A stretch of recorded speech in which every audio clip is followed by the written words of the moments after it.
Assalamu alaikum once again, and welcome to the Traveler's Prayer, the podcast that aims to explore the behind-the-scenes tales of some of the most notable Islamic events. And the man behind some of these events is Rehan Iqbal, my partner, my co-host. Say hello. Partner in crime. Hello, Ahmed. Are you good on this day? I'm very good. On this auspicious day? Yeah, I'm starting to get a bit hungry, so maybe at the end of this we'll grab a bite to eat, but otherwise, feeling good. Okay. I'm also slightly peckish.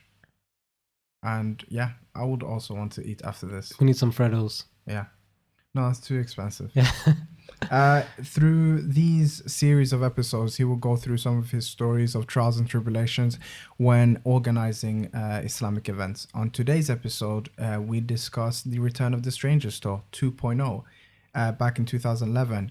Now, in previous week's episode, we discussed that the event 11-11-11 came before this event, but that was actually a mishap on Rehan's part. And it was actually, right in it. Yeah, it was actually a month before the 11-11 event. Yeah, so blame him. Yeah. But this tour, much like the last tour, is a refreshing look at the relationship of Muslims with themselves, their Lord, and the larger community. But we know you said in the previous podcast, several episodes actually, you don't like to repeat events and tours. So why has your hypocrisy shown itself almost a year after the first event? I backtrack on that pretty quickly, right, with this one. So a lot of that was driven from Boonaa himself. Again, yeah. He got Miskeen one, right? Yeah. He got Miskeen one to bend over backwards for him. Yeah. So his whole philosophy and perspective was, because we sold out that entire tour the first time we did it. Yeah. You know, you're talking 400 odd people in a couple of events, 800 in one, 350 in another, a couple of hundred in another one. That is, at that scale, at that level, unprecedented almost. On the Islamic space scene, to have that many events back to back, without a big national partner and TV advertising and lots of staff. To be able to do it at that scale showed that there was interest there. And after the event had finished, because we recorded the content of it and we made like a short highlight video, he had people from different countries reaching out to him and saying, look, can you bring it over here? And it also had people from the UK saying, last time you went to that particular university, can you come to our university to bring the Strangers Tour back? So he got in touch with me and saying, look, I'm getting interest from universities from the UK.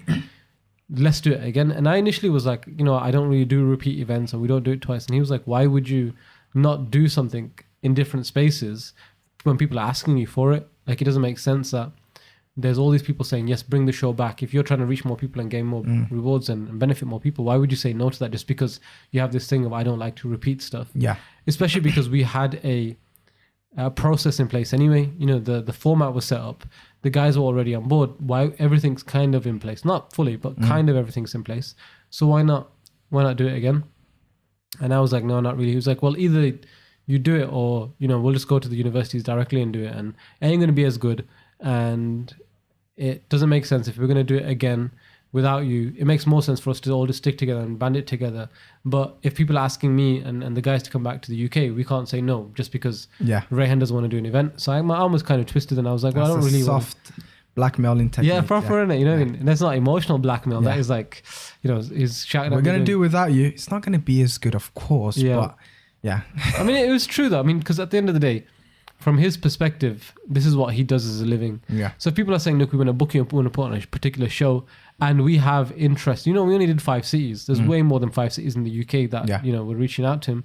So essentially, for Rehan's particular kink where he doesn't like to do things again, well, why should I not be paid and be invited and do my thing again? Yeah. Because he doesn't want to do it. So he just, from his perspective, he didn't see it. And then I sat there and thought about it, and I was like, well, again, nothing's written in stone that I can't do things twice. The whole idea was, I felt as if I do things twice, then God will make things not as easy as if I really push myself. But at the same time, I didn't think that God necessarily was going to go out of his way to make things more difficult for me every single time I try to do something easy. And I was like, well, my only thing was, okay, we're going to go to different places. We're not going to do the same places twice. And he was like, yeah, I'm cool with that. I'm happy with that. We don't need to go to the same places twice. Why would we go back to the same places when this is only a year on from the last version? So of course we'll do different cities. And I said, look, just be wary. The attendance isn't going to be as high because we did the biggest cities last time. And he was like, yeah, I'm happy with that. I'm cool with that. Was your mindset from the get-go that if you were to do the same event twice, the same effort cannot be put into it because you know the ins and outs already, and it becomes easy? If it becomes easy, it's harder to keep your intentions pure because you want to try as hard. Yeah, I mean, that's a good question because there's two things. Number one is I knew if you do something twice, it doesn't have the same impact. First time, it's a novelty thing like, oh, this is happening. I need to go check it out. I need to see it. I need to be a part of it, right? Yeah. So that has that thing of, well, this thing happened last year. So if it's happening again this year, maybe it'll happen again the year after. Maybe it's an annual thing. Maybe I don't need to go check it out. But I like your question on the point of what reason are we doing it for? Because I wasn't motivated from the money perspective. So for me, it wasn't a case of, well, we'll do this thing and we'll make money and then we'll put that money towards future events or whatever it was. I always felt, and this is a personal thing, that if you're driven by putting on events because this event will make us money, then your intention does get skewed a little bit. Yeah. Because you don't think about what will benefit people. You'll think about, well, what will line the pockets of the organization and what can allow us to do more and more different things. There's pros and cons of that. Like I said before, the more money you have, the more financing you have. You can advertise things better. You can promote things better. You can create more content. You can put more things on. So there's that side. Money does help from that perspective. But trust me, and this is from my own personal experience, and anyone who says otherwise, I don't believe you. If you put something on and you're putting on because it's going to make you a lot of money, your first intention is always, I'm going to do this for the money. Yeah. Even if the secondary, tertiary factor and reasoning you're doing and the logic behind it is for benefit, you're driven by the money of it. And I know that because I've been in that situation before where, I've been tempted to do something again because I was really successful last time, made a lot of money. Why don't we do it again and make a lot more money? And that becomes your driver. So you stop thinking about what's beneficial. You stop thinking about what's unique and innovative and different and is going to really help people to start thinking about, okay, well, actually that made us a lot of money last time. Let's do that again. So that definitely is the impact. I don't know if that was the impact or thought process that I had for this particular thing. Yeah. This was just like, I think it's a bit too soon. You know what I mean? I don't like to do things twice, but especially like that was last October. Now we're talking about doing this October. I was like, man, that's, but he was like, well, everything was perfect. Like, why would we not do it again? So that's kind of, and don't stand in the way of me getting my pay exactly. Move. Yeah. We're doing it with or without you. Okay. The event was still with 3 people. Baba Ali and Boonaa Mohammed, of course. But the third person, which was usually Sheikh Amir Jamil,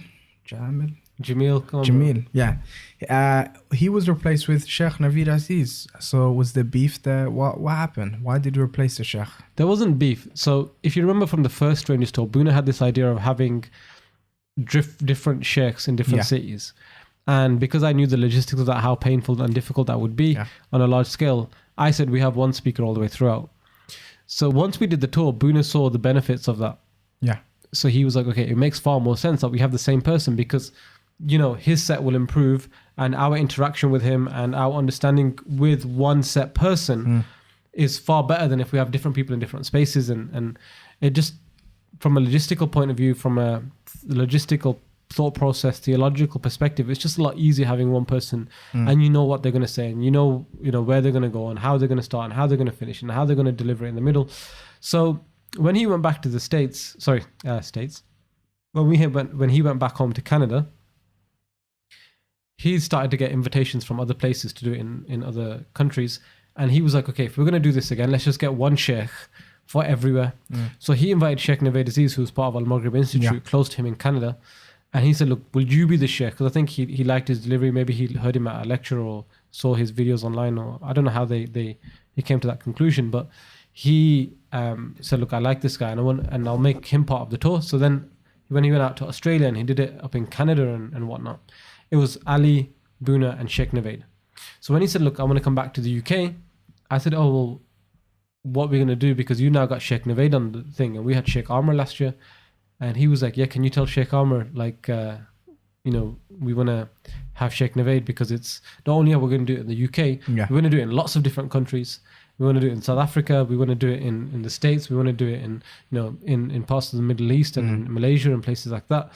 It doesn't make sense to drop the act for one country when we're selling it and promoting it as the strangest tour, worldwide. And that was a little awkward for me, man. Well, seriously? Because, I knew who's going to be the person who's going to go back to Sheikh Amr and say, I'm really sorry. No, but was he even asked to begin with? Did he have to have that conversation? No. I had to have that conversation. Why? Because you can't, once you're on the road together as a group of five, and you've had that camaraderie that we had on the last tour, and you had all the laughs and all the ups and all the downs, and you've had all the discussions and stuff, and you've banded it the first time the Strangers Tour happened is with these three guys. And guess what? The Strangers Tour is coming. Oh, but we didn't tell the third guy that he's not part of the thing. And he just sees, imagine that, you just see from the internet that, they've just replaced my name and put somebody else on the poster. Didn't even phone me, didn't even say, really sorry, we want to, it would be really awkward, man. Like, you would feel as if, why didn't if they just reach it? And I would, if someone replaced me, if Boonaa did the tour again and said, look, I'm not doing it with you, I'm going to do it with another organization but he didn't even bother giving me that phone call. I would have been like, well, you could have at least phoned me and just told me, why, and maybe what did I do wrong or whatever. Maybe I'm cold-hearted because I don't know. Yeah, so I feel it's the right thing to do. So, Boonaa So I felt it's the right thing to do, give him a call. So I called him and I kind of, started discussing something. I tried to do the Asian way, like, I called you up for something else. But by the way... how's the family? Yeah. So I was like, okay, so we want to do the Strangers Tour again. And to this day, I think he was expecting me to say, and we want to bring you back on. And because he was like, okay, yeah, Strangers Tour's coming back. And I was like, yeah, so Boonaa and these guys have, they now have a sheikh who does every single city and country with them. And Sheikh Amr was very understanding. He was very cool about it. He was like, no, it makes sense that they want to do it. I'm pretty sure he was a little bit disappointed. It's human nature. It's natural.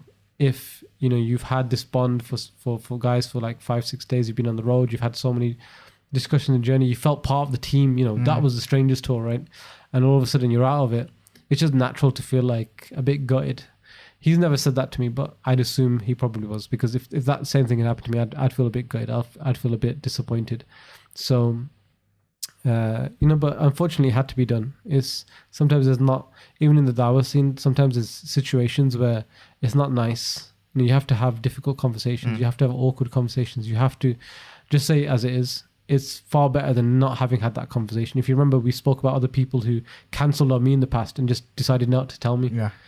And it's very frustrating, it's very annoying, it's very, very upsetting. So I just had to do that. I had to be the bad guy and do that. So, but me and Sheikh Amr are still close friends. We still speak, we still connect. It just wasn't a very pleasant experience to have to do that. And then you moved on. That's messed up, man. You moved on to the first stop of the tour, which was at Surrey University, a very posh place. How was it like being there? Was it as snobby as London, perhaps? Speaking of London, yeah, the reason why we booked Surrey is in my very minimal understanding of the London landscape. I thought Surrey was in London. Yeah. So when we were like, okay, we did King, because I knew London is so big that you can do a repeat event in another side of London, and it's there's a whole bunch of different people there.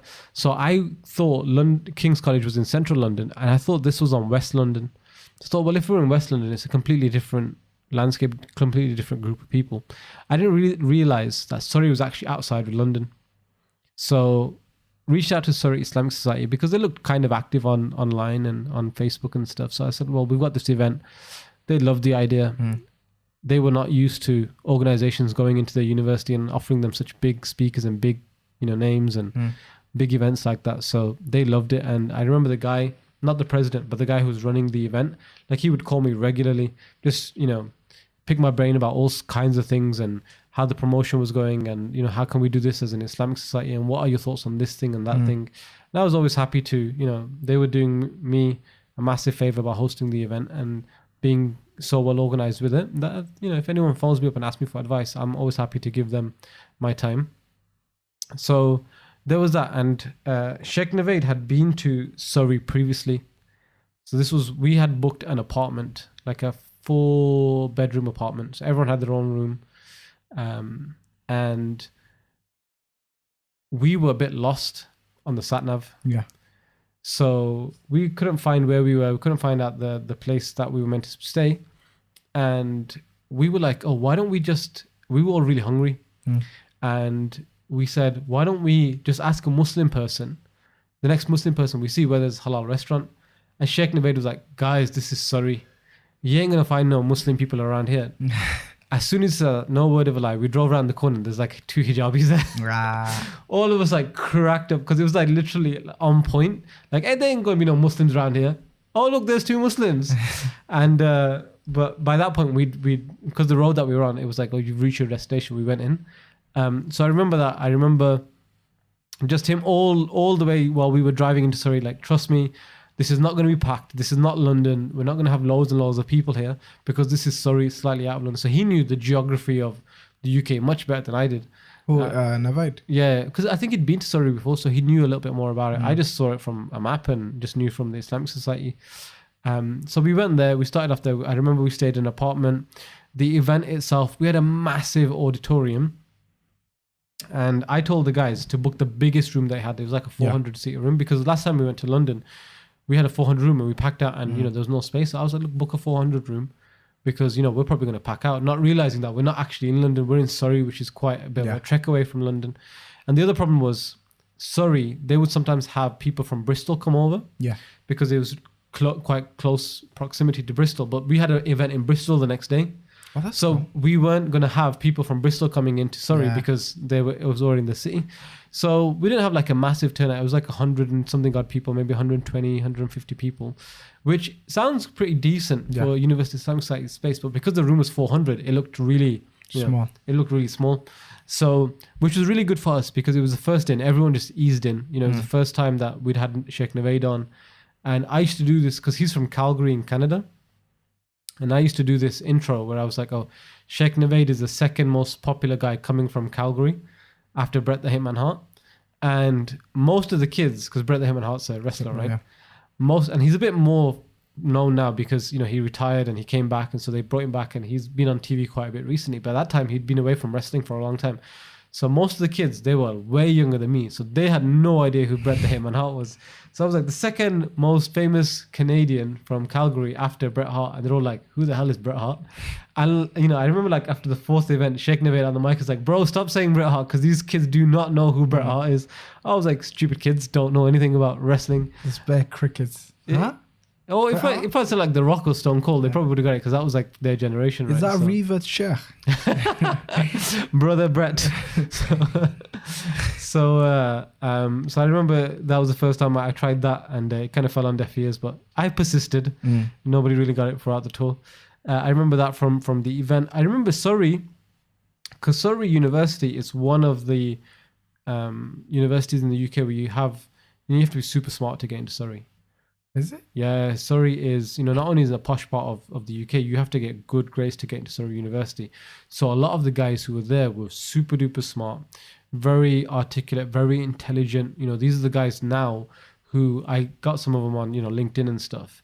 They're high flyers in some blue chip companies, doing some really good stuff. Mashallah. Yeah, they had a lot of international guys who, again, were super smart. So a lot of the stuff, remember we spoke about last week about the 11-11-11 event and how, you had the guys just jump into conclusions. Well, Surrey weren't like that because they understand. I'm just saying, about you know what I mean? That's the thing about Aston University, might be a the dark bunch of side. dumb guys, but we have a heart. I used to always say, right, like, if Aston Uni was the place that you'd go to if you didn't pass the grades to get into Birmingham. So I'm probably gonna have bare haters at the end of this, right? Had to go at London, having to go at Aston. People are gonna be gunning for me when I go to their ends, but everyone from University of Birmingham liked Aston more because the community was better. No, the community is better. How dare you lie, man, on the podcast? We can get into this afterwards. Grab your ears. Repent after the podcast is over. So it was just a very different vibe at Surrey. People were a lot more, almost like a British crowd, like a very reserved, very white. Respectful, white, almost. Yeah. But, the crowd was Muslim. It wasn't. Yeah. I'm not saying there was white people in the crowd, but they were receptive in a different way. Because the strangest tour that we had last time, it was laugh a minute and people were dying and rolling over all over the place. The Surrey guys were much more of like we're going to. They would laugh in their own little way, but it wasn't like raucous. They were very refrained and restrained in terms of their reaction to things, which is very they're British. like haha, and their mouth covers their hand covers their mouth. Ha ha. Ha. Yeah, and they're getting like handkerchiefs and like, you know, blowing themselves down with a handkerchief and stuff, cooling themselves down with that. So, and I remember at the very end of the lecture, you know, because of course at the end people want to see the guys and talk to them and whatnot. We had a sister came up to us and said, "Oh, look, there's a sister here who wants to take the Shahada. She wants to convert." So this was the first like media event. We'd had Dale Marcel, if you remember. He converted at... MashaAllah, Dale. Yeah. Sweet Dale. Yeah. Bringing back good memories right there. So we had Dale convert at an event I'd organized before. But we'd never had at the actual event, in the event itself, like somebody say, look, I want to convert and become Muslim. And I remember there was a black sister, she wanted to convert, and Shaykh Navaid took a Shahada, and there was like 5 or 6 other sisters from the Islamic Society around her. And Shaykh Navaid was like to them, guys, you know, you guys need to look after her because of course we're all going to go, and we're not going to be back. We're not going to see her, but make sure that you take care of her. Make sure you're there for her. Make sure you support her. And it's always interesting. I've always looked back and thought to myself, I wonder what happened, because you don't know whether she's from Surrey, so you don't know whether she's in that Surrey community. Now Surrey's not like Birmingham where there's a mosque every corner, right? Yeah. Surrey's very different. You know, it's a very white dominated, very traditionally English kind of space. So how many mosques are there that can look after her needs and what she requires from the community? I didn't know whether the girls who were there at the time were also from Surrey, because okay, when you're there for a couple of years in the university system and you can be there to support her, but what happens when you go home and she's left behind? Do you know what I'm saying? Yeah. What if they're all from Surrey and she's from a different city, and once she goes back home, again, there's not that same support system around? So these are the things that, you know, you can't, but at the same time, we can't keep in touch with every single person because it's just too difficult. Like that's a convert story, which is a very easy thing because you don't have very many convert stories. But what about all the people who come to your events have been inspired in any way? Well, how are you going to keep track of that? How can you, unless they're engaging with you on social media, they're following you? It's too much to be able to carry that burden of trying to look after people for an extended period of time. But I hope that, you know, if genuinely, if someone is in your local space and has converted at an event and you're their friend or you're studying alongside them or you know them and you know their condition, try to stay with them, because a lot of people do convert at events because, you know, the iman is so high and the inspiration is so big, and you know you're inspired by everything you've read and everything you've seen, and then you have this powerful reminder of the Islamic faith. You're going to be on a high, but not every day is going to be a high. Yeah, that's true. So, you know, you be there for people when they don't have high days. It's different when you have a Muslim family. You can have a low day, but you know your family's always going to be there. Well, if someone's converting, their family might not be there. Or the family probably isn't there for them. So, pretty deep one right there. But it's always something I've always thought back and remembered about Surrey. I wonder what happened to that sister. I hope that she's still, you know, strong and... Inshallah. And yeah, we're back if you want to be back. Next. And moving on from that, the second day of the tour took us to Bristol University. Now, this is the first time that Like Media TV went to Bristol. You went to Bristol outside of Like Media in the past, didn't you? Never. Oh, I thought you did. First time ever. But how did you go there? Why did you go to Bristol of all places? Was it because it was close to Surrey? Was it kind of a little bit thing? Yeah, a little bit of a logistic thing. So I was trying to map out where we want to go, and what places we want to visit. So there was that element of it. And secondly, because again, you know, you're trying to do things in different places and spaces. Yeah. And the only way that you know if someone's doing a decent job, you go on social media, try to look at their Facebook pages and their social media accounts and see how active they are, what events they've done before, you know, how, because it's all a bit of a guesswork. You know, you don't know how people are going to respond and how good that committee is per se. Yeah. If you're booking it as a space beforehand. But you try to take indicators from online. And I knew the community of Bristol, there was a community there of Muslims. So I thought, well, what if we go to Bristol? What's the worst that's going to happen? We're not going to have a great attendance. Well, I always knew people would turn up to the show because it is that type of show that it doesn't really need to be sold. You can sell itself. And also Al-Maghrib at the time, because Shaykh Navaid Aziz was part of Al-Maghrib, I knew they had a Bristol team. So I thought if they've got a Bristol team, then surely there's a logical reason why they put, you know, a Bristol team together. It must be because there's a decent Muslim community there. So that was the reason why we went to Bristol.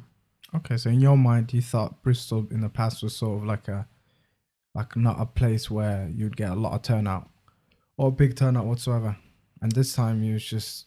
It was maybe also different. Let's try it. Let's see what let's see how happens. it happens. Yeah, There must be a community there because brown people are everywhere, right? So that's true. That is true. yeah. So let's try Bristol, and also because Al Maghrib had a team there, I thought, well, they're not going to put a team in a place where there's this is not like Lancaster, where there's not that, or Surrey, for example, right, or Plymouth, right, where there's not that many Muslims. They must have put the team there because there's a substantial kind of community there, and it proved to be the case. We didn't have a massive room. I think it was like 220, but 180 people turned up because proportionately the room was quite full. Yeah, it has a different vibe. I'd much rather have 180 people in a 200 room space than 400 people in a 1,000 room, because all of a sudden half the room is empty. It has a completely different vibe, even though technically there's more people there.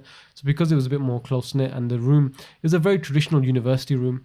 It's very, if you've been to some of the ones in Birmingham University, with like wooden seats, wooden desks. They had like these old 1800s inspired kind of wooden plaques with people's names written on them, and all that kind of very medieval look going on, and very wooden, and very very cool from a visual perspective. It kind of looked like a scene out of Harry Potter. So the room looked awesome. So it kind of worked out from that side of things. Okay, that's cool. So the event the room looked more full, so it gave a different feel to the event overall. Yeah. Were you recording also? No, so the Strangers Tour. So because we recorded the last one, it was the same thing over and over and over and over again. Okay, same material. It was same material. Just the only difference was Shaykh Navaid was doing his part, and as opposed to Shaykh Amr. And because it's artists and performers, they don't like to record their entire set and put it online, because if someone's seen it all online, why would I come and watch you again? At least with a sheikh, they can differentiate. They can talk about different topics. They can bring in things from their experience over the last couple of days and freestyle a little bit. But if you're an artist and a performer, how do you know that someone's going to like it if you just go from the fly? You've got a set that works. You've got a story that works, and you're telling a narrative through your performance. Well, if you switch it up and people just don't get it, people don't appreciate it as much. Yeah. It could flop quite hard. So I flopped there. Yeah, there you go. Trying to break the break our studio space. And so I knew, especially because Boonaa had this idea of taking this around the world. If someone had seen the entire thing online, why would they pay a ticket to watch him again? That makes sense. It's not only messing up their future shows, but it's also messing up our one. Imagine if we were trying to sell tickets to Bristol and everyone was like, I don't need to see the Bristol one. I just saw the entire thing from Birmingham. Yeah. Just destroys the whole thing. And I know a couple of people have a difference of opinion on this, where they say, look, it's kind of like going to a music concert. You want to go to a music concert because you want to sing along with the act. So when an artist is singing a song, if you already know the song, you've seen it, but it's not the same. It's definitely not. It's not the same from that perspective, because you don't know how they repetition, especially when it comes to jokes and performances, is not the same, because you're not going with the comedian's joke. You're not saying his jokes step by step, right? It's just it hasn't got the same repeatability, as they say. Exactly. So I've always found that anytime I have an artist or a performer, I will reach out to them first to say, look, what do you think about videoing and stuff? Because some of them do like to get their stuff videoed just for the sake of they have it as part of their portfolio, so they can send it out to different people and show people and say, this is what I've done, this is my act, this is how I am, you should book me off the back of that. But if we do record something from that side of things, it's always better to create like a compilation or highlights video rather than show the entire thing, because all you're doing is you're sabotaging that person's future earnings. And you're also, an event like this, you can, let's be honest, Muslims are far more likely to pay for a ticket for a nasheed artist or a poet or a comedian, because for whatever reason they value that more than Islamic lectures, because Islamic lectures have always been free, so they should always be free, right? People just don't pay for that kind of stuff.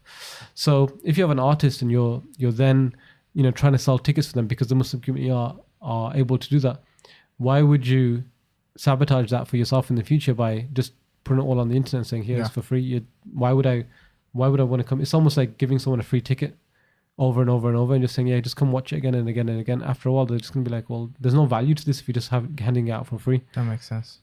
So did you do what most comedians do nowadays and confiscate their phones? No, we had a reminder at the beginning, and we had this in the first tour actually. We would say, please don't record the thing. The thing is, so I would do that at the beginning because I was the host again for all the tours. And I would say that at the beginning, and as soon as someone would get up on the stage, they would record with their phones. You'd see them sitting there recording with the phones. So because Boonaa was generally first or second on the tour, I think he was first again actually. Because Boonaa was first, and you know, when he does his poetry, people want to record it because they want to have it in their phones, they want to share it with people. And let's be honest, some of them probably want to share it on social media. So when he would finish a poem, he would then reiterate that. He would say, you know, Rayhan's, our MC, our host, has already mentioned, because he was first, he would see me say it. He would see me go there and say to people, look, don't record, please. You know, just enjoy the show. Just be in the moment. Don't worry about recording it. Just be in the moment, enjoy the show. Those people who aren't here, tough. Like, this is for you to watch. Don't ruin your own experience by focusing on recording it and getting the framing perfect and all that kind of stuff. So he would then see them, and then he's blunt and raw as well, because he knows it's his show and his content. So he would just say, look, I know some of you have recorded it. We made that announcement at the beginning. Look, if you have recorded it, fine. Don't share it with anyone. Just do as that courtesy. Don't put it on social media. Just if it's for your own personal viewing, because, you know, sometimes he'd been in situations where other artists had called people out and said, you know, not on our shows, but on other shows he'd been on, they would say, the host said, don't record. What are you recording for? Where are you going to put it? I'm not recording for anyone. It's for my own personal viewing, right? And then how are you supposed to say to somebody, oh, you can't watch? Yeah. And it makes you look like a bit of a overprotective, bad guy. Like, oh, I can't record this and watch it, and I paid for a ticket. Why can't I, you know, for my own personal thing? So he wouldn't get into that. He wouldn't say, you know, delete it. He would just say, look, if it's your personal viewing afterwards, that's fine. Just don't share it on online or through, you know, messaging systems. Strange, isn't it? Like, people's etiquette with phones is really strange. I mean, there would literally be a camera.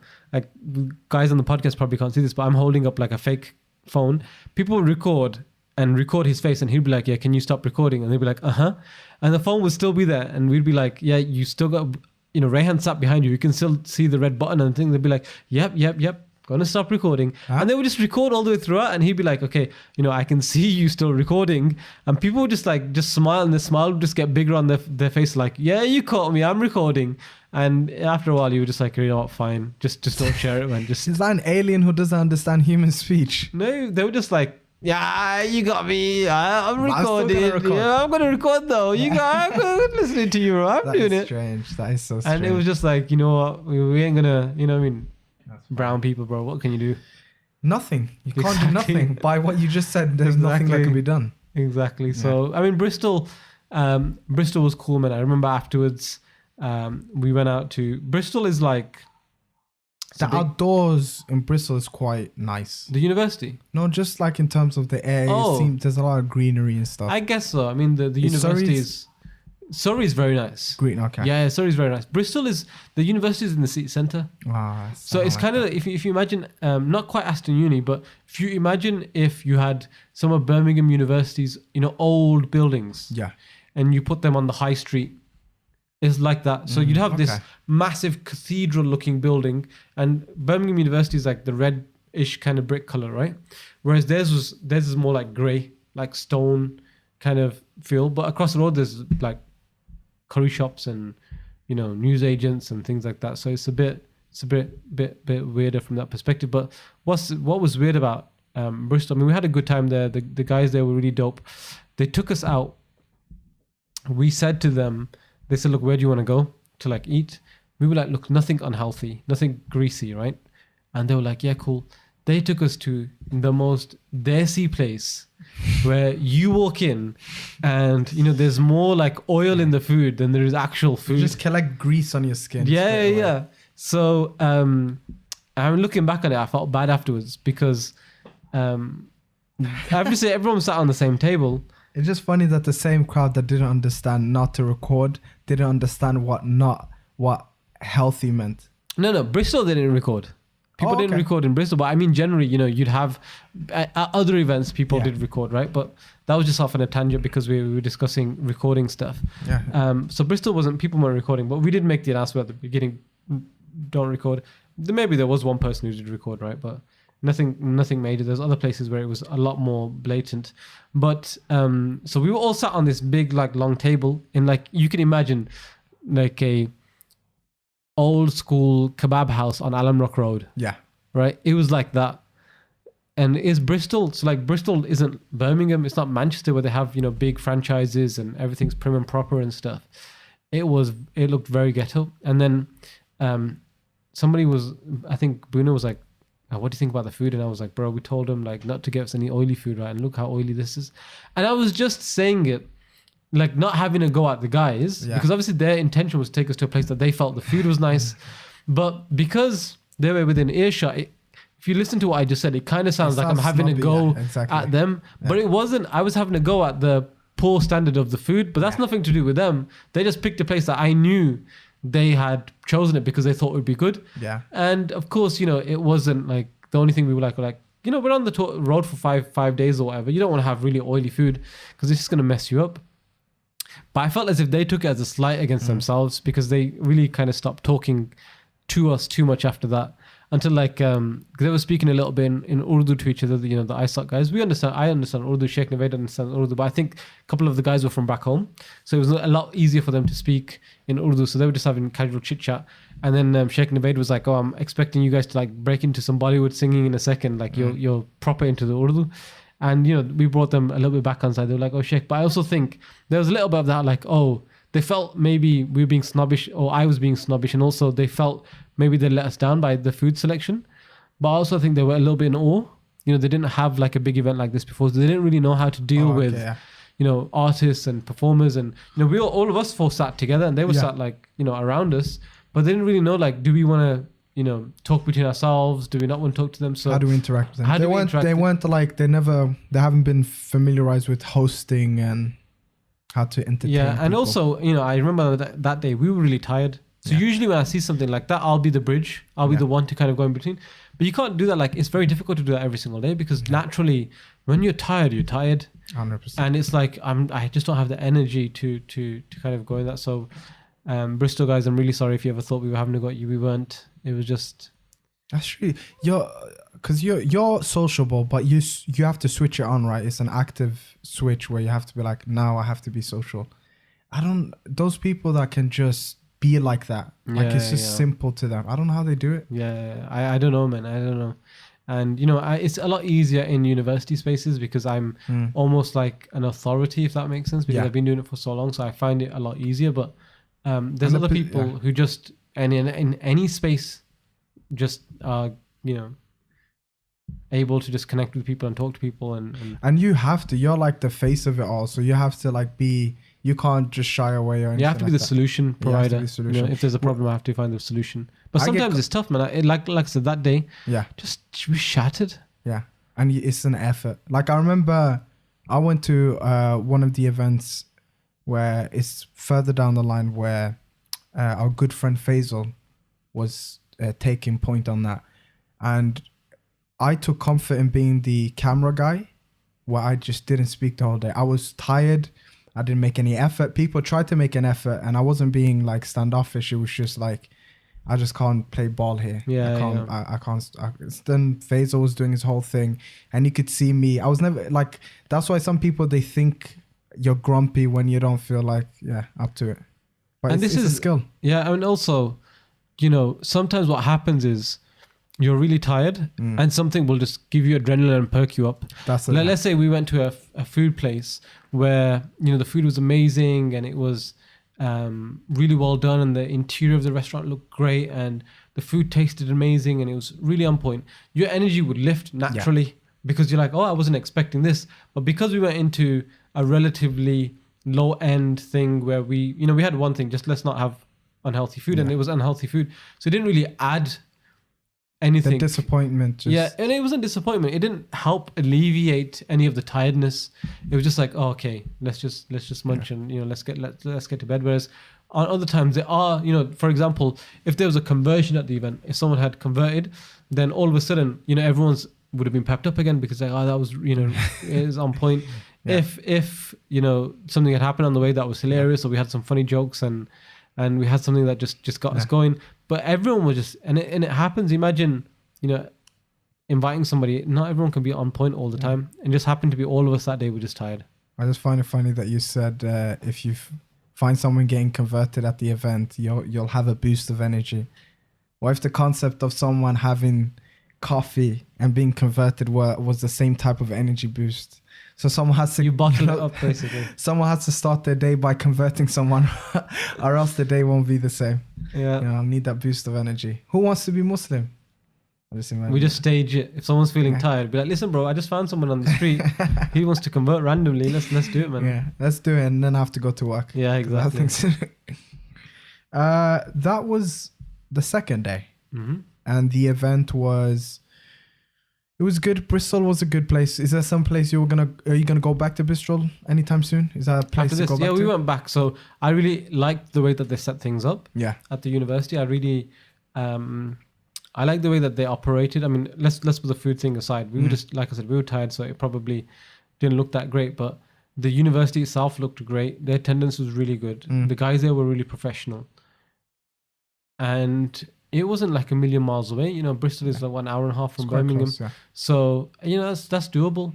One of the things is if you go to Glasgow and you have, I think there was 180 people here.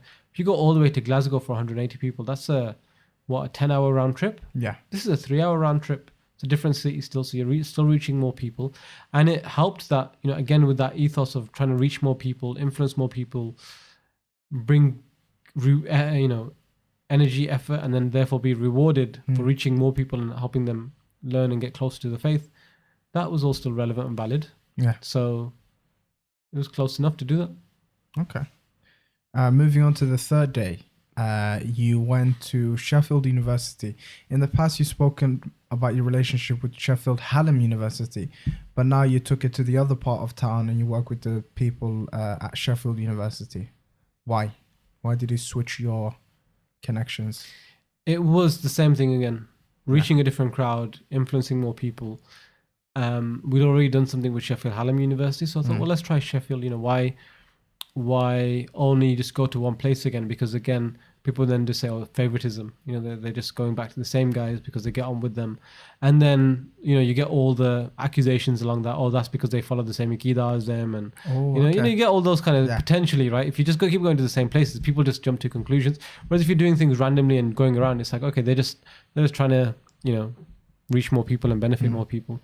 So this was interesting because the other two, from what I can remember, there wasn't a charity week thing. So because this was in October, Sheffield were like, yeah, we want to do it. We like the idea, but we want to do a charity week element. It's our charity week right now. Yeah.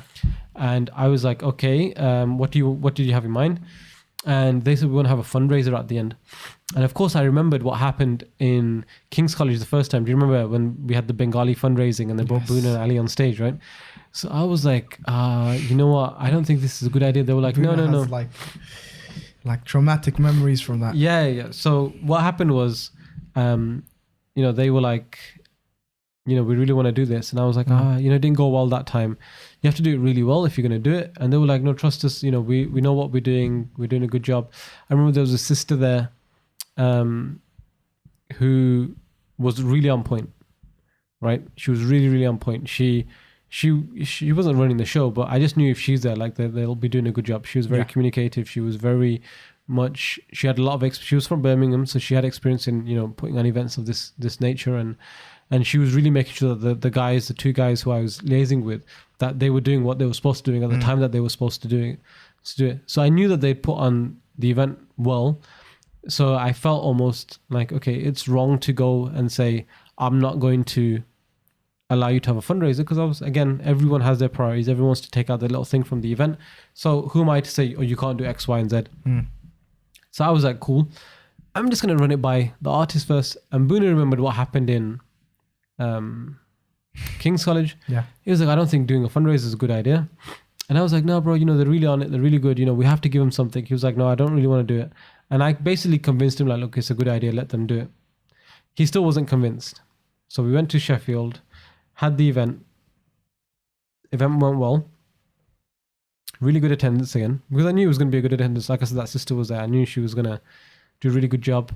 And at the end, they wanted to do the fundraiser. And I love the brothers. They're really good guys. But it was the worst fundraiser I've ever seen. Like, ever. What happened? The first, because it was the tea. So, of course, everyone's seen the show. Yeah. So anything extra that you're doing at the end, it's people really just want to go take pictures with the guys and, you know, get them to sign stuff and speak to them. And it's an extra added effort at the end. If you're going to say, okay, we're going to have a half an hour, 45-minute fundraiser. And they were auctioning Ilmfest tickets. Ilmfest. So Al Maghrib have an annual conference, and it was either in Sheffield or it was in Leeds or somewhere around those ends. So they said, look, we've got 2 tickets for Ilmfest and we're going to auction them off. And the brother who was doing the fundraising, he couldn't read the names of the speakers that were on the ticket. So he was like, so the speakers who are coming are Sheikh Yasir Qazi and Muhammad Al-Ashraf, which was Muhammad Al-Sharif. But like, I'm doing it quite quick, but he was doing it really slow. He was like, Sheikh Yasir Qazi and Muhammad Ashraf. And then you literally heard the moans and groans from the audience. Seriously? Like, literally you could hear like, oh my days, guy doesn't even know like who's, because they were like, they did like this whole big intro to the Ilmfeed ticket, like, oh, you know, it's the biggest conference that Al Maghrib do and they're known around. So he did like a 10-minute introduction to the thing, and he was like, himself, the guy, who was doing the auctioning, and then he was like, and the speakers, and it was like, people like, you don't even know who's coming to the thing, you don't even know the names, and you're trying to sell them to us as like this thing, and you just saw exodus of people just getting out the room, like up and out. And I think they auctioned like 2 or 3 things, and then they were just like, yeah, let's just wrap it up, because it just wasn't working. It just was not working. And, you know, like I said, love the guy. Yeah. His intentions were really good. But yeah, it was easily the worst fundraiser I've ever been to. And it was just, man, it was just not a good look. But that's what happens sometimes, you know, you've got young people with ideas and respects of what they want to do. I don't think it was necessarily the guy who was fundraising. I don't think it was his idea to be the fundraiser. I think somebody said to him, look, we need a fundraiser. Can you be the fundraiser? And so, you know, they were like, it's important because it's charity week. So somebody needs to do it. We're going to have, you know, packed out room of 200 something odd people. Let's make the most of it. And then all of a sudden he gets up there and, you know, that thing of, I don't need to prepare probably. Yeah. You know, I'll just go on there and just freestyle and just see what happens. That might be good, you know, with you and your boys. But once you have a crowd of like 200 odd people who don't know you, don't know what you're about, and they're like, we kind of want to go now. We've seen the show that we paid £10 for. Then it just becomes like, if you're not, you know, organized and on it, then, you know, the next day in Nottingham, for example, they had a fundraiser, one of the better ones I've seen. Yeah. You know, they did a really good job. So I remember it just was like, it just was not good. Boonaa grabbed me at the end of the show. You ain't got no more fundraisers anywhere, have you? I'm like, yeah, tomorrow. We need to cancel it, right? Me and you're going to have a talk after this. We're cancelling. We are not letting this happen because it affects the show. Yeah. You know, people aren't going to remember the Strangest tour and say, oh, the ISOC did bad fundraising. It just all becomes one to them. Yeah. This was part of the show. The fundraiser is part of it, because they don't see all the other shows that we've done. They don't see that this is an isolated thing. They see they assume that every single event has the Strangest tour part, and then there's a fundraiser at the end. Why wasn't the fundraiser at the top? At the beginning? Yeah. ISOC think, no, we want to be at the end, because that's when most people are going to be in the room. Yeah, well, I know it doesn't make sense. Like, most people are going to get up and go. Why don't you do it at the beginning when most people...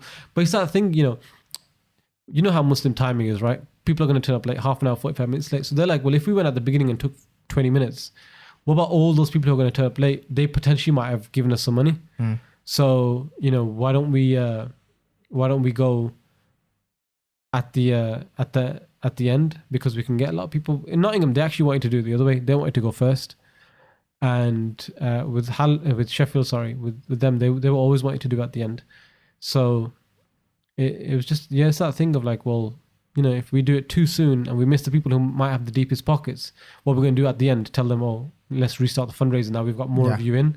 Can't be done. So it's purely a thing of, let's maximize when we've got most people in the room. Fundraisers is not something I've always liked as someone who goes to lectures. It just seems like it just stops the momentum of the whole lecture. It just sort of, it doesn't feel the same. I mean, it's different if you have someone who's a professional. Even the professional, it seems very, I mean, it's always a good cause, of course. But perhaps it's just me, but in my mind, it just seems very grabby, and everything has an angle of like, you know, like even sometimes when I see just little telltales signs that I don't like if someone gives a smaller amount, they like, mashallah, this person did good. If someone gives a huge amount, make dua for their family, their grandkids. So it's a different reception to how much you give, and little things. Yeah, like but that. I think, you know, someone who's a professional, someone who does it and does Yeah. it well, they can pick that up. You know, a good fundraiser will go into a room and say, actually, you know what, these guys don't look like they're going to enjoy a fundraiser. Yeah. Let me switch it up. Let me make it fun. Let me make it interesting. Let me work with them. Let me try to do it in a way that it doesn't feel like that to them, right? That's what I think a good fundraiser is. Yeah. You know, that you have some people who, even though they've been doing it for many, many years, they just go doing the same thing over and over and over again. They don't care about the crowd. They won't differentiate between a student crowd, professional crowd, community crowd. They're like, this is how I do things. I've done it the same for the past 5, 10, 15 years that I've been fundraising. I'm just going to do it again. And I'm just going to go through the motions of doing it. Whereas I think if you have a good fundraiser, someone who understands the crowd, someone who understands what works, then you can, you know, I've seen good guys who I've seen fundraising. I'm like, that was really smart, man. They really turned, you know, a crowd around. And that's also predominantly why at that time Boonaa didn't really want to have a fundraiser, because he was like, man, it kills the crowd. Even Ali to a degree was like, it kills crowds. You know, if someone's just gone up and done loads of fundraising, and then I'm like, hey, I've come to like make you laugh again. He's like, you know, they kill crowds, like you said. So that's why them guys were not especially keen on having that kind of stuff. But it is what it is. Like I said, there were students. It's one thing, and sometimes you get students who are really good as well, bro. Let's be honest. I've been to universities where I'm like, yo, that guy's really good. Just a, you know, third year student guy. He probably knows everybody in the crowd because he's the big man on campus, and he's got big personality and gets on with people. So people respond and react to his way of fundraising, and it works really well. You can't bottle that up and let everyone do that. But I really didn't. I was sat there, my head just literally hit the table. I was like, oh man, this is not a good look. Because again, people associated with like media, they'll associate with the Strangers Tour. And, you know, it's right for them to have their right, you know, in terms of their right was to have the fundraising. That's what they requested. That's what the collaborative atmosphere that you offer. Yeah, exactly. But, you know, they should have had someone who's a prepared man. If you know, you're selling Ilmfest tickets and you don't know the speakers on the thing, but you're telling everybody. The other name that he struggled with was Abu Isa Nimatullah. Like he really struggled to say the surname, right? So, and you know, people in the crowd who came, it was a knowledgeable crowd. So they knew all the names. So they were getting frustrated. Like, how can you not know the names? Yeah, you're still trying to flog us the tickets, right? So I just remember that. Funny yet. I remember that. But I'll tell you another thing about Sheffield. What was really funny. And this is, you know, was it in the last one where you're talking about the last podcast, maybe a couple of podcasts ago, you're talking about has the internet made things easier to find hotels and book the logistics of the thing, right?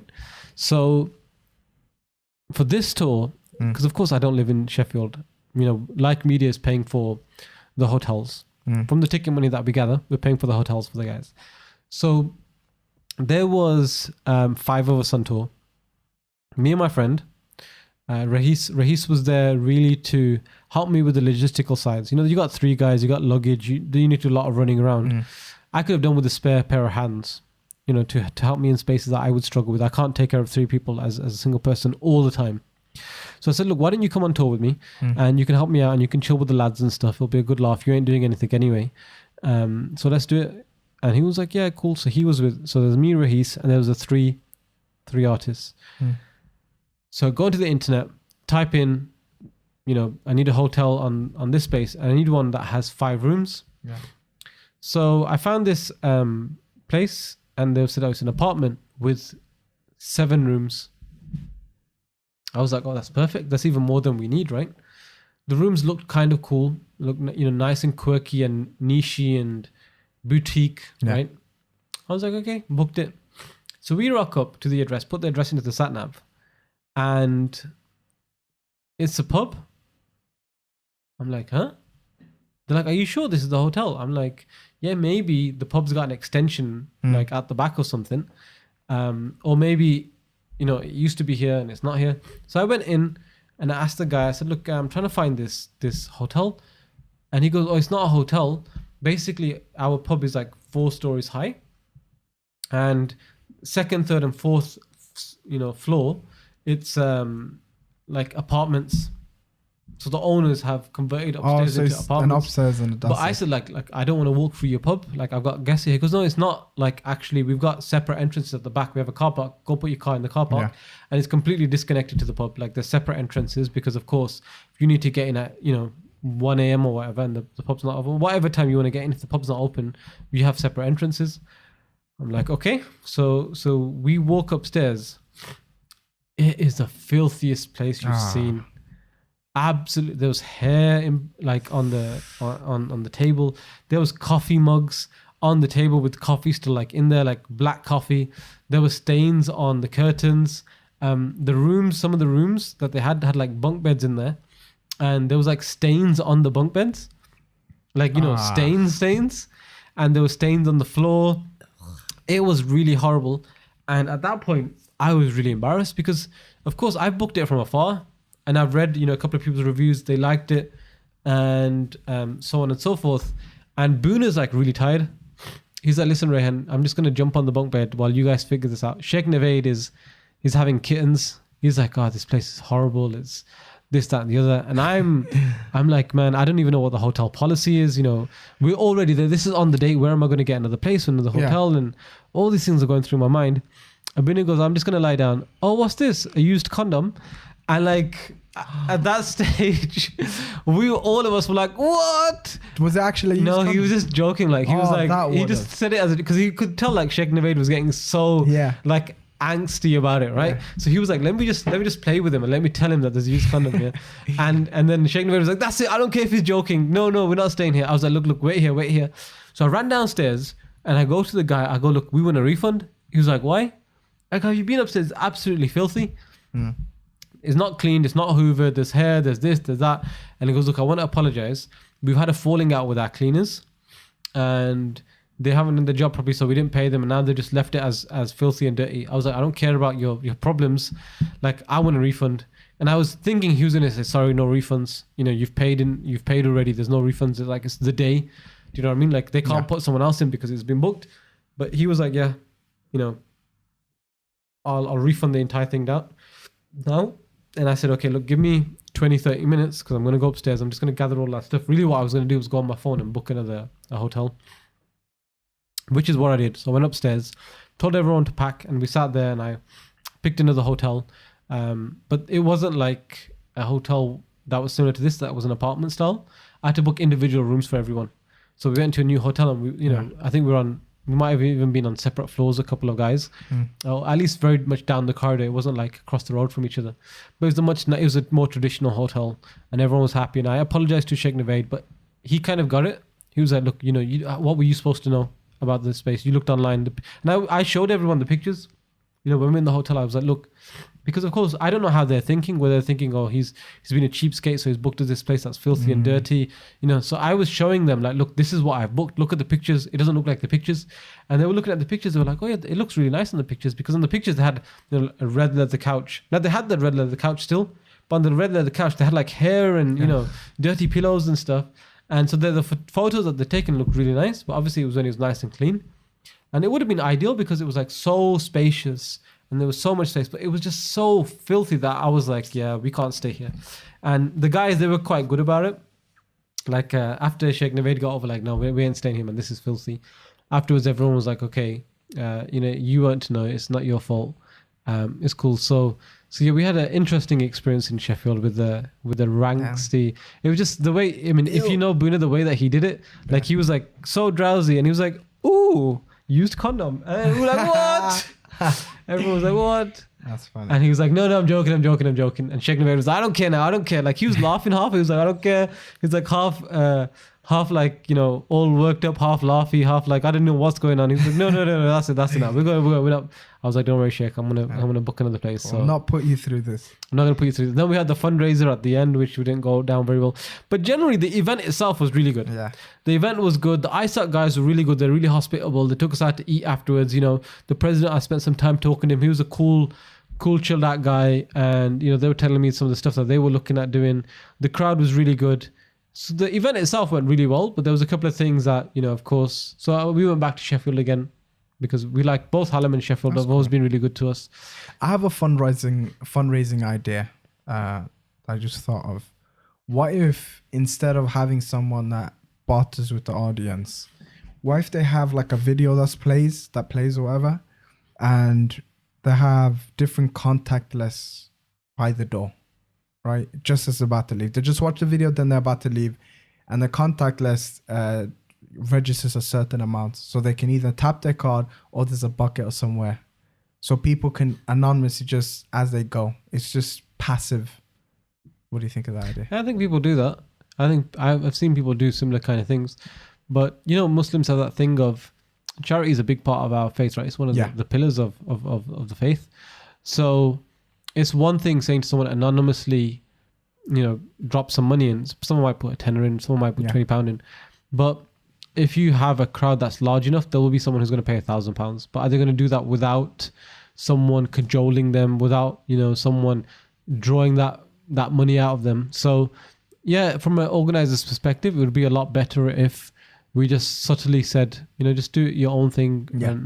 But the reason why people do it the other way is because it works and they get far more money doing it that way. So, yeah, it's inconvenience for us. Yeah, it's awkward. Yeah, it's not particularly great experience. But, you know, a fundraiser is just like, hey, man, my job here is to raise money. Everyone's got a job. Yeah. You know, so. Well, what if they acted more like a business and this is probably like unethical? What if the mosque, for example, mosque usually like fundraise.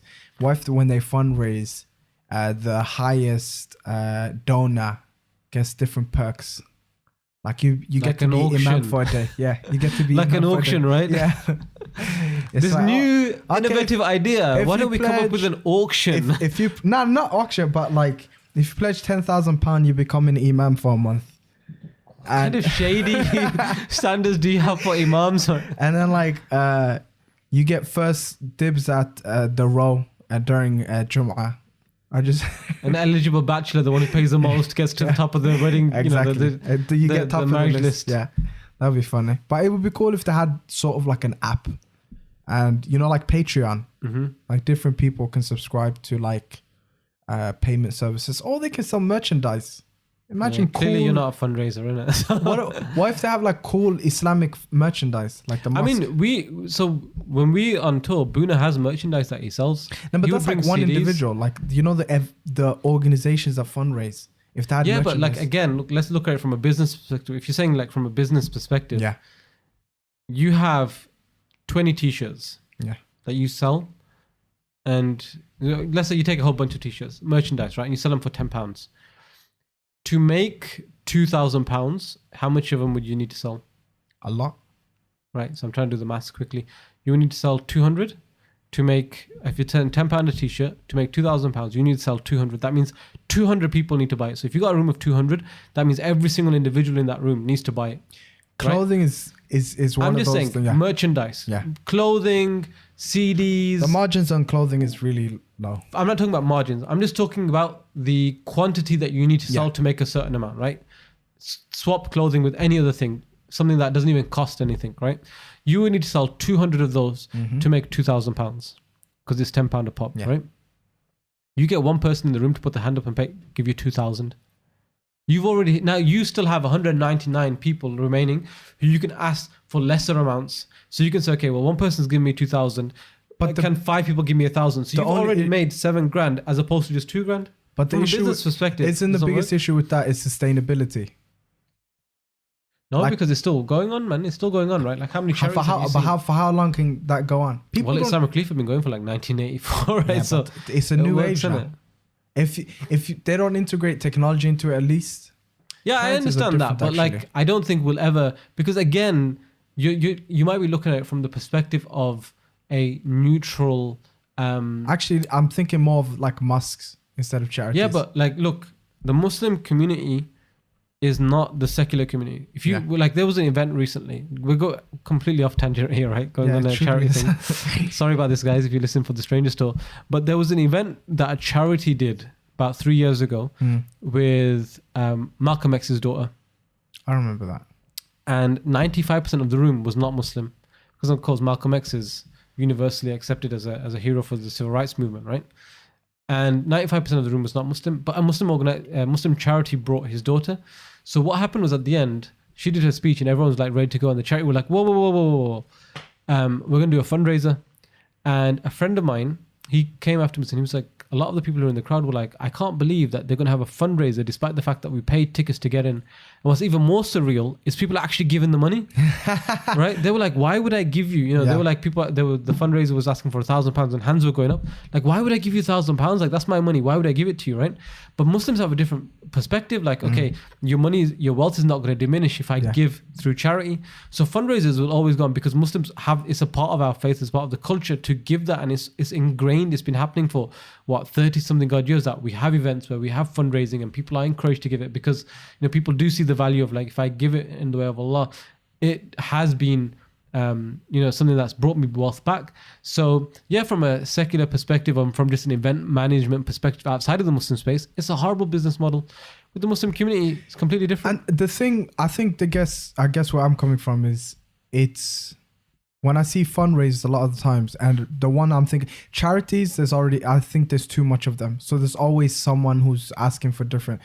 The charities I'm more or less all right with, but sometimes when I'm at my local mosque and year after year they're fundraising, I'm thinking to myself, there has to be a more sustainable way. Like, your congregation might not be the same size like each and every year. Like, people might not live in the same area, so there has to be some form of sustainability. Probably, and this is probably a discussion for another time, but that's probably why, because I think, okay, we asked Ahmed this year, but you know what, Ahmed's not here in our community this year. Jamal is here.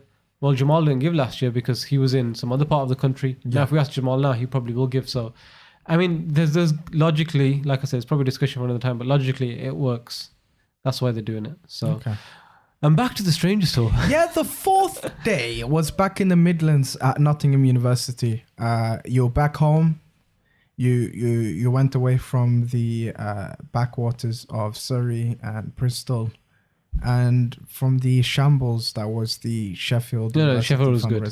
It was just the hotel and the fundraising, but the event itself was really good. Yeah, and the guys were really good. How was it getting back closer to home? Was the event better? Biased?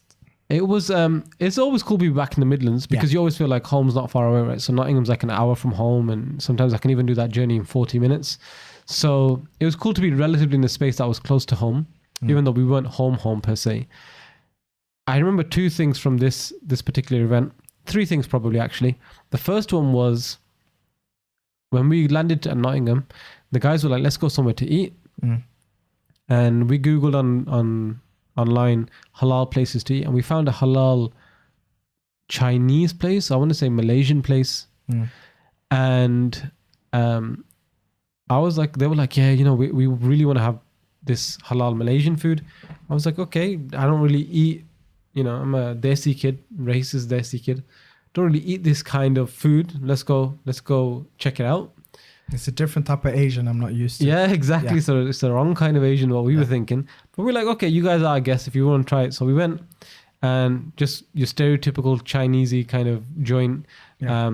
A man and his wife running the place, it's actually, that's a bit disrespectful. It's probably slightly better than your typical place, but it was set up, they had like the whole Chinese red dragon, inside it's all looked like that. And the sign, had Cantonese on there.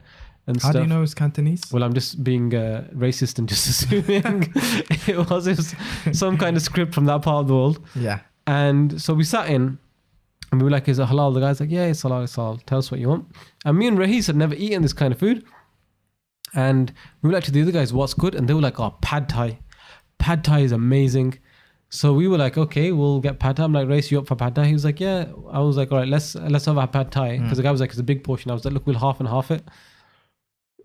Bro, Rahis did not like that food at all. It's like, when you have a kid and they really don't want to eat the food, but they feel like they're obliged to eat the food. Like, his face was pained all the way throughout. So it became like a running joke, throughout the thing. Like, because he was like, no, I like it. So we're like, so if you like it so much, why are you not eating it for, bro? He was like, nah, because you know what it is? It's like, I'm kind of full already. It was like, bro, we haven't eaten anything all day. How are you full? And so I had a little bit more of it. And he just was like, when, like, people poke at their food and pretend like they're eating. He was kind of like that. And Boonaa, Ali and Shaykh Navaid, they smashed theirs off, but me and Reese were like, we had one thing to share between ourselves and we couldn't finish it. And it's an acquired taste. Exactly, it's an acquired taste, right? And Did you have chopsticks as well? Yeah, we had chopsticks as well. So it became a running joke when something was not going right. We were like, man, this is worse than pad thai. I mean, just even on the Omar Suleiman one, like we'll come to that story on that tour. But I even brought pad thai back into the conversation in that man. Like it just became that thing of, and because what made it more worse was like Rahis was always like, nah, I liked it, bro. I don't know what you guys are on about. We were like, bro, you didn't touch anything. So that was the first thing. Are you guys experimental? Like, do you try different I foods? am now, but I don't think he is at all. Yeah. Right? The thing was, it is an acquired taste. If you've had it, like, I like mee goreng as Malaysian food. But it was very Chinesely made. So in Birmingham, you know, we have halal Chinese in Birmingham, but they've desified it a little bit. You know, they spiced it up. They spiced it up a little bit to match the palate of the clientele in Birmingham, because most of the clientele is Asian. So they'll spice it up. They'll try to blend Asian and Indo-Pak and, Far East kind of flavors. This wasn't. This was just straight up Far East food. So it wasn't really palatable for us. So I try to mix things up. But yeah, Rahis is like, give me my curry. I'm happy. Curry and burgers. Yeah. So that was the first thing. Second thing was we got to Nottingham and Boona's like, tell me they're not fundraising today. I'm like, there kind of is fundraising, bro. Oh no. He's like, we need to cancel fundraising. We need to cancel it, right? So I was like, man, what am I supposed to do about fundraising? He goes, phone the guy up right now. Phone the guy up who's fundraising and put me on the phone to him. So I phoned the guy up. I'm like, listen, bro, just a quick one. Boonaa wants to speak to you. And Boona's like, very nice and good about it. He's like, Assalamu alaikum, Akhi, how you doing? You good? Like I said, very respectful talking to the guy. He's like, listen, we don't do fundraisers. Boonaa was saying to the guy, we don't do fundraisers, and Rayhan's gone and he's made these agreements with quite a few of you guys, but we don't do fundraisers, and we really think you shouldn't do the fundraiser today. And the guy starts going back and forth about the reasons why he should do the fundraiser. It's our charity week and we want to do this and we want to do that, and it's a big part of the event. And he's like, yeah, look, we don't do fundraisers. Look, what were you planning to do with a fundraiser? And the guy was like, well, we want to do it right at the beginning of the show. Boonaa was like, okay, I'll let you do the fundraiser if you do it at the end. If you do it at the beginning, it kills the crowd. Then we have to kind of come back and revive the crowd. If you do it at the end, that's on you guys. And the guy was like, so it was probably a good 25-minute conversation getting this guy to, first try to say to him, look, don't have the fundraiser, because we didn't know whether it was like a big part of the show. We just knew they wanted the fundraiser. Once Boonaa realized it was a big part of the show, he was like, okay, you need to do it at the end. At the end of 25 minutes, the guy's like, the thing is, I'm not the president, so I can't make the call. And then Boonaa like puts his hand on the phone and goes, this ain't the president. Why are we talking to this kid for? Who's he? I'm like, got the phone back. I'm like, bro, sorry, what's going on? He was like, yeah, the president makes the calls and you really need to talk to him about it. I was like, oh, flip. Right, let me call the president up. So then we put the phone down and we called the president. I had the same discussion. But this time I had this discussion with him. The president was like, we're really disappointed. It's a big part of the thing. Like, you guys are, doing it like this, and we want you to go at the beginning. And I'm like, look, you have to understand that these guys are our guests. We can't do something that they feel will sabotage their event because they've seen. Because he was like, why are you punishing us for what Sheffield did the night before? And I'm like, look, at the end of the day, we can sit here and we can discuss this, but these guys are adamant they don't want to do the fundraising. So please, we have to keep them happy, right? And if it means you guys going at the end, because I was hosting, I was like, I myself at the end, or all throughout the thing, will keep saying to people, stay at the end because there's a fundraiser, don't leave, stay. Because he was like, people are going to get up and leave. And I said, look, if I go out of my way to tell people to stay, then hopefully people will stay. And they did. So they had their fundraiser. That was that. But this was also the event where we had Miskeen 3. Who's that? Boonaa became Miskeen 3. So what had happened was Ali had, so we can maybe caption this and put it on YouTube as when Boonaa Mohammed became Miskeen 3. Ali was, he's from the States, of course. There was a brother from Nottingham who prayed, who led Tarawih in Ali's mosque in the US a couple of years before Stranger Store. So he became quite good friends with Ali. So Ali messaged me and said, look, this brother, I know him because he led Tarawih in our mosque. Yeah. He wants us to go to his family's house to go eat food. So after the event, we want to go to his house. He's inviting me to go to his house. And I was like, okay, we'll go to his house. And then once because we were so tired from Bristol and Sheffield was long, the guys were like, we don't think it's a good idea to go to this guy's house. Shaykh Navaid and Boonaa were like, we don't think it's a good idea to go to his house because we're just going to be shattered. This guy's going to put so much effort and stuff in. Can you ask him, like, very politely and nicely say, you know, can we postpone and for another time? And what happened was, while the guy was getting in touch with me about the liaising and stuff, he's a Qari, so he was like, can I also be on the show and can I do some recitation at the beginning? Yeah. And I was like, okay, you can do recitation, you know, while people are walking in, because they're not going to be doing anything. You know, there's always that lag of when people are getting into the room and when they're sat down and, you know, waiting for the show to start. I said, you can do some recitation then.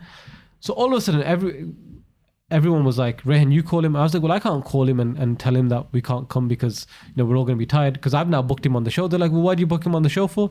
I'm like, well, because Ali said he's his friend, and Ali's like, I didn't say anything like that, right? So then we all started I started showing everyone like the text message that Ali had sent me, and they were like, see, Ali, it's your fault, man, miskeen one, and then you miskeen two over there, right? So I was like, look, guys, you know, really can't say no, can he? Can't say no. He's too nice of a guy. So then Ali came up to me and afterwards, he was like, look, bro, what should I do? Right? And I was like, why don't you just text the brother and just tell him the truth, like, you know, that we're probably going to be very tired. We don't want you to go out the way. Yeah. This was like the night before when we were in Sheffield. And we were like, look, don't go out of your way and do anything because we're probably going to be too tired. We just want to eat and go back to the hotel. He replies back to Ali, ha ha ha, you funny guy. My mum brought all the shopping like a week and a bit ago in preparation for you guys to come. So I know you're lying and I'm looking forward to seeing you tomorrow. And then Ali shows me that and I'm like, bro, we can't back out of this. And like Boonaa and Shaykh Navaid are having to go us too, like, oh man, you know, we've been so tired on the tour because we were doing, this is again long treks. And, you know, we have to go to this brother's house because you guys have committed to it. I'm like, look, we're committed now. We got to go. The nicest food I've eaten in my life. What? It was so sick. It was the best night of the entire tour. So we got there. He's Afghani, this brother. His family put on a feast that I don't even have on Eid day. So many different dishes. Every single dish was on point. And then what happened was his sheikh, the brother sheikh, because he had like 3 or 4 of his boys come around as well, because it was, you know, it's a big thing for him. He wanted to say to his boys, like, look, you know, Baba Ali and Boonaa Mohammed and Shaykh Navaid are coming to my yard. And he also invited his sheikh to come around. I can't remember his sheikh's name. I mean, Imam Jafar, I think his name was. And he was like, look, my sheikh's coming. And at the beginning, when his sheikh came in, you know, his sheikh was very quiet. And everyone's eating, everyone's having a laugh. And then, you know, Shaykh Navaid just tries, let's strike up conversation with the sheikh. So sheikh, you know, what's your background and what do you do in Nottingham? So he starts, you know, really eulogizing Ali. You know, I've only come here because Baba Ali's here and he's doing such a good job. And next thing you know, this guy starts dropping gems on us. Oh, the sheikh. He's giving us, you know, like nasiha and advice, and so charismatic and exuberant and such a dynamic speaker that all of us are just quiet, just watching this guy talk for like 35, 45 minutes. And he's just, you know, you guys are doing such great work and telling us stories about how we're, you know, doing this and doing this and doing this. And then Shaykh Navaid then starts having a discussion with him and he's captivating the entire room is like silent. And Boonaa's there, right? With like a bowl of ice cream or whatever it was. Legs laying down, flat out, just chilling there, like loving it all, right? Just like, yeah, lads, this is great. This is amazing. Yeah, keep going, Sheikh. This is sick. And then it was so good. Like at the end, we're all hugging each other and we're saying thanks for the food. Me, Ali, and Rahis left first, right? We left the house first, and Boonaa was like, you know, we couldn't get him out. We were like, oh, we should probably go. It's like close to midnight. Probably should go. He's the last one leaving the place. He's like grabbing a couple of little things for the meal. And so me, Ali, and Rahis, when we got out the house, Ali runs up to us and goes, check him out now, bro. Miskeen 3 in it. He didn't want to leave in it. He didn't want to leave now. Having to go at us all the time about being nice and stuff. So when we got in the car, we were like, Miskeen 3 didn't want to leave. Was happy with the food. He was like, nah, bro, the food was good. And what you want me to say? We were like, nah, bro, you're calling us Miskeen. You were having to go at us about, you know, arranging this, and you didn't want to. He was like, nah, I'll be straight up with you. It was sick. The food was sick. So he became Miskeen 3. So after that, he couldn't pull out Miskeen 1 and 2 on me and Ali anymore, because we were like, you Miskeen 3, bro. As soon as that food was plated up, as soon as you saw it, your whole tone changed. So he became Miskeen 3 after that. And that was cool. And the other thing with Nottingham, what I liked was, so the president afterwards, he came to me and he was like, you know, about the whole fundraising thing. He said, look, you know, I understand where you're coming from, but it would have been nice if we could have done it our way. I said, look, I can't supersede the artists. Yeah. If they've made a request, then if it's reasonable, then, we're going to try to make it happen for them, because of course, not only is it your show, you want them to perform for your show. You don't want them in a bad mood coming up to your show. But also there's other shows after this. We don't want them to be in a bad mood for the rest of the week. But Nottingham, what he said to me afterwards, and he's a very good friend of mine now. We linked up like about a month or so ago, and I was telling him actually the story. Remember when this happened? He was like, I can't believe you remembered. And I told him listen to it on the podcasts. But yeah, bigging up, promoting wherever I can. Yeah. And I said to him that, no, he said to me, look, he didn't say it to me actually. One of the other guys from the committee, they said, look, we really stretched out. They had like 250 people at the event. And he goes, this was at our maximum.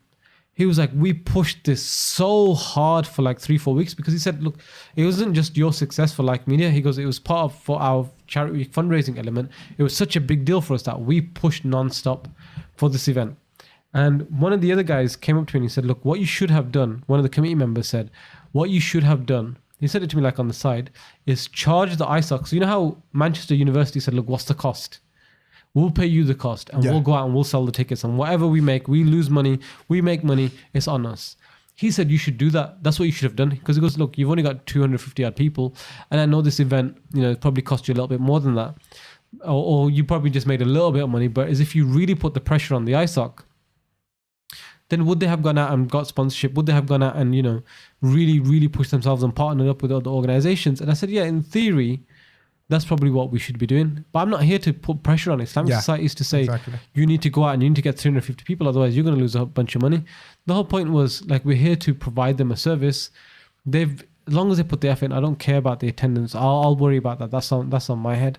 So, but he was like, no, I get what you're saying. It's a very valuable, noble thing that you're doing, but I don't, I still think you should have done it the other way. And that's one of the things of ideally that's how everything should be run. We provide a service to somebody, they pay for it. But the reality is it's not like that. But Nottingham was fun, man. The pad thai thing, the 30-minute conversation with his brother saying, like, let's rejig the fundraising. Then he's like, yeah, thanks for the 30-minute conversation. I'm not the president. And then the whole meal thing of like, the guys are like, look, let's cancel it. We're going to be too tired. And then once we got in there, nobody wanted to move. I swear, probably for like a week after, we were still full from that food, man. It was so good. Afghani food, you can't mess about with Afghani food. And then we end it on the last event of that tour. And you went to Bradford. I mean, I don't know what to think of Bradford. The holy city of Bradford. No, it's not holy. It's a lot of you people out there. Your type of people out there. Snap. And you finished went straight in with the race card right there. Bradford University. How was that?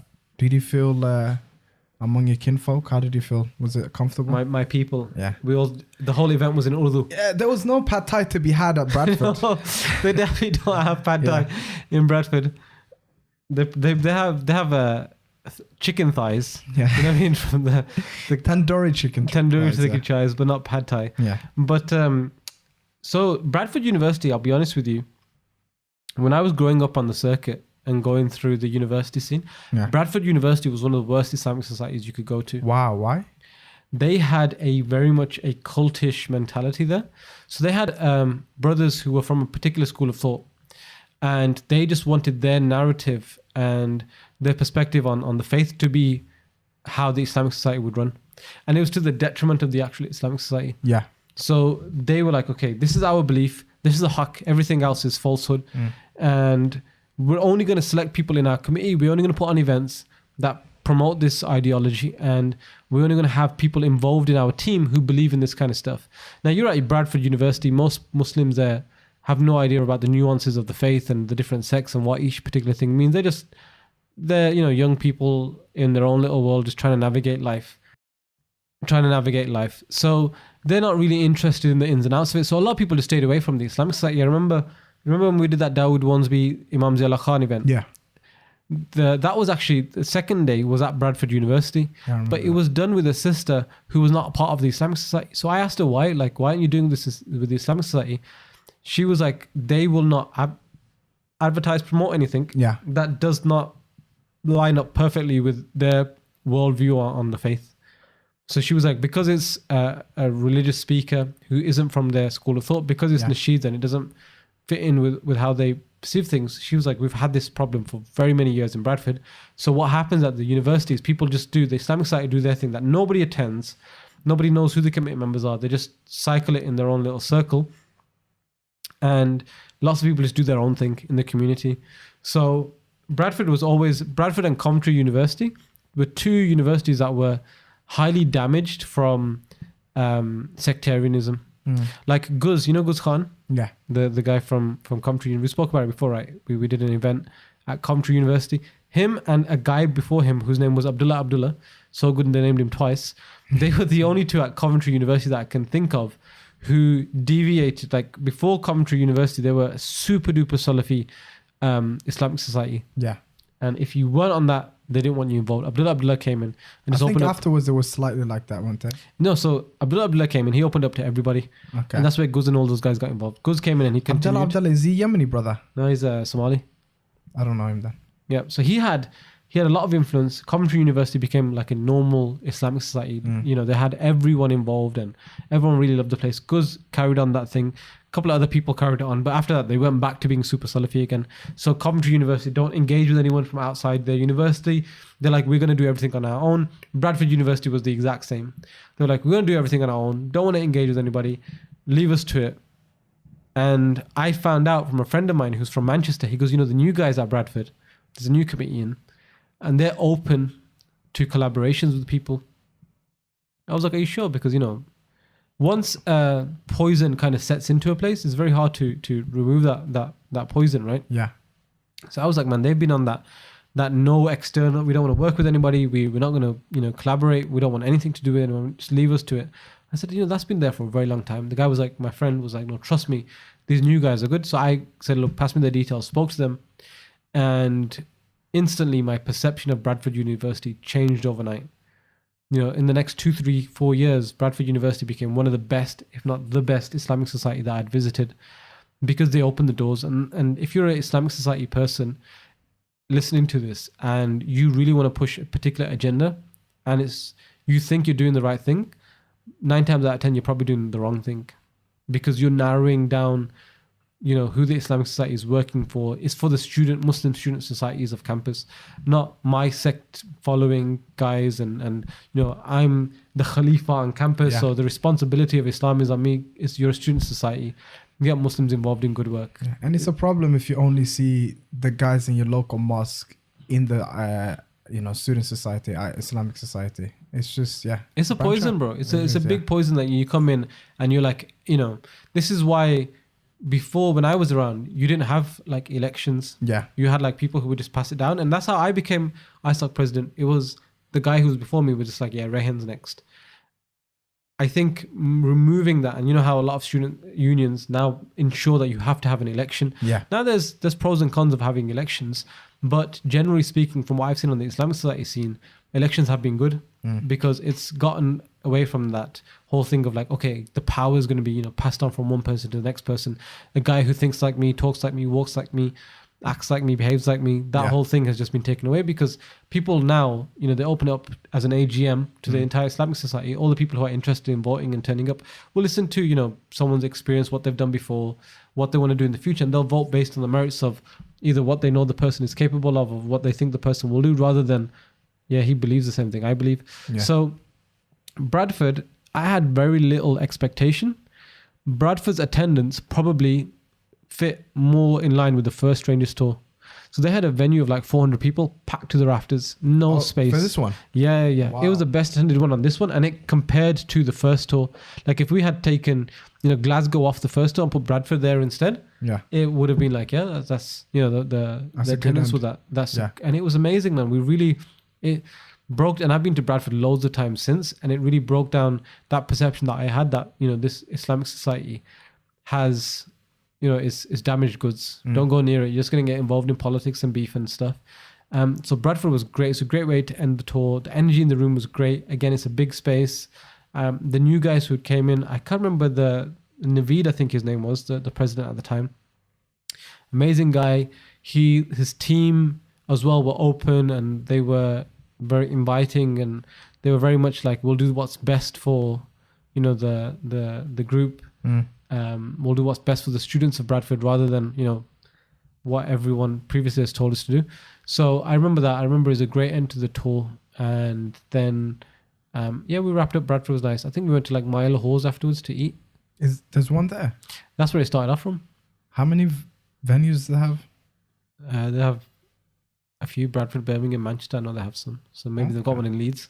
But because Bradford University, a lot of restaurants, it's just like walking distance. Oh, okay. So we parked on the campus. That was a good thing about Bradford. Like the main lecture theatre that they have, the 400-seater one, there's a lot of parking there. But the parking isn't so far in that, you have to take your car out to drive again. Once we finish, we just walk down the road and there's some really nice restaurants there. So from that day, I really fell in love with Bradford Ice Hockey. It was always a great place to go. And I'd never been to Bradford before, very... Still never been. You've never been? Yeah. Yeah, but you ain't Pakistani, innit? I'm Pakistani. You would have thought, That's pilgrimage for you, like. Exactly. That's why they call it Bradistan, right? But I was wary of that because I knew it was going to be a joke that people would always say, like, oh, we're in Bradistan, right? Yeah. And I thought, I don't want to be cliche because I'm hosting. I don't want to be cliche and drop the Bradistan. I would still crack a joke about there being so many Asians there in the city, but I wouldn't do the what I thought was too stereotypical of going like, oh, we're in Bradistan, bro. What are you saying, bro? Rubber Dinghy Rapids, bro. So I always stayed away from that. But I remember cracking a joke about there being loads of Asians there because there was. But Bradford University always been a good Islamic society, and it just shows that if you are part of an Islamic society today that has that mentality of, we're going to close the doors and we're only going to bring our own people and get involved yourself. And if you do get into that position of power, then open the doors up to everybody. It benefits nobody. The best years that Bradford has ever had is since they've been open. The best years that Coventry University ever had was when they were open with Abdullah and Guz and a couple of guys who came after them. Since then, again, Coventry University's gone back to that. I don't know what they do. But, you have Islamic societies. Bradford was one. There was a couple others who were just in the grip of a very, Leicester for a while. Leicester was really good when I was going through the university system. And then, a couple of people took over and nearly killed the Islamic society over a space of like 3-4 years. Leicester University went from regular classes, attendances like 200 something odd people, to every once in a while there was a class. So there was a class, every once in a while that benefited a lot of people. And they were getting like 20, 30, 40 people at an event. People who were just religious would just turn up because it was a religious thing. Now Leicester have started to crawl back and start to gain some of that credibility back because they were damaged goods for so long because it was just not the right way of doing things. Like, we're going to do it our way. We're going to pick our guys. You're going to listen to what we want to say, and pushing like an agenda that wasn't beneficial for the rest of the university. So be wary of that, man. If there's an Islamic society that you want to get involved in, try to keep it as open as possible, because the only person that you're restricting from good deeds is yourself. Yeah, that's true. And give people a second chance. Like, be more open-minded. It doesn't serve you well. So you ended the tour with Boonaa, Baba, and Shaykh Navaid on a high. Yeah, we really enjoyed it. I mean, this time there wasn't as many stories on the road per se, because a lot of the first experiences that we had were the first tour was attendance-wise, it was much bigger, and it was the first time we'd done it, so it was a different kind of setup and style. But we still had some funny things. We still had the meal at the brother's house in Nottingham, which was, we tried to put off, but it ended up being the best decision ever to go. And honestly, man, I still salivate at some of the thought of the food that he put out. It was proper on point. And then we had the Sheffield thing of, the hotel room that was so dirty and dingy, and Boonaa cracked up the joke about some nasty stuff around the place. And going to Surrey, the funniest thing about the Surrey one was when Shaykh Navaid is like, guys, we're in Surrey. There's going to be no Asians or Muslims around here. Go around the corner. Oh, there's 2 hijabis, bro. What are you talking about? So, and then we had the Shahada at the Surrey event. So it had, good stories along the way. Probably not as outlandish, lavish, memorable as the first one, but in and of its own way, still a successful tour. Epic. Still a successful tour. Yeah, it's still. And again, we did the Strangers tour the third time after this. Not the year after. I think maybe a couple of years after. We'll probably cover that in another podcast. But we came back to it eventually because Did you have holograms that time? Like, you had to up it each and every time? No. We just did the same show over and over. So. That'd be sick if Boonaa was still in Canada and he was like in a hologram. Hey, everybody. Let me It tell would you have my been a plan. lot cheaper for me, right? Yeah, So it would have been a lot cheaper, but we probably definitely wouldn't have wouldn't had have the. been a lot cheaper. Holograms cost a lot of money. Oh, fair enough. But it would have been. It wouldn't have had as much fun on the road. No. And then people like putting their hand through Boonaa. It's like picking his nose and stuff. Yeah. But that's it for this week. Still a very epic week. There's good lessons to learn from it. If you don't suspect Muslims to be in a remote area, they will be. We have taken over We're everywhere. everywhere. Yeah, we're everywhere. People from Bristol don't know what healthy food is. We've understood that very clearly. Sheffield Uni, by and large, has the best fundraisers ever. I mean, the fundraiser is as surprised as you to fundraise. So they're like the audience themselves. And Nottingham just has pad thai. Just go for their pad thai. And be more culturally open. You were telling the ISOCs to be more open, but you weren't open to the palate of the Chinese. No, I tried it, bro. No I way, tried it, bro. man. Hypocrisy. But yeah, next week we have another big tour in the series. This tour was the first UK tour that Sheikh Umar Sulaiman was on with Light Media TV, and he's a very notable sheikh from the US, and the tour that he came on board was called Sand Dunes. It's a very jam-packed event, and we'll speak about that next week inshallah. So be sure to stay tuned and just follow us and speak to us. Just Or listen engage to with us. us in any way. Yeah. Comment below. Yeah, whatever they say on the internet. Until then, see you then. Bye. Assalamu alaikum. Wa alaikum salam. Keep the faith.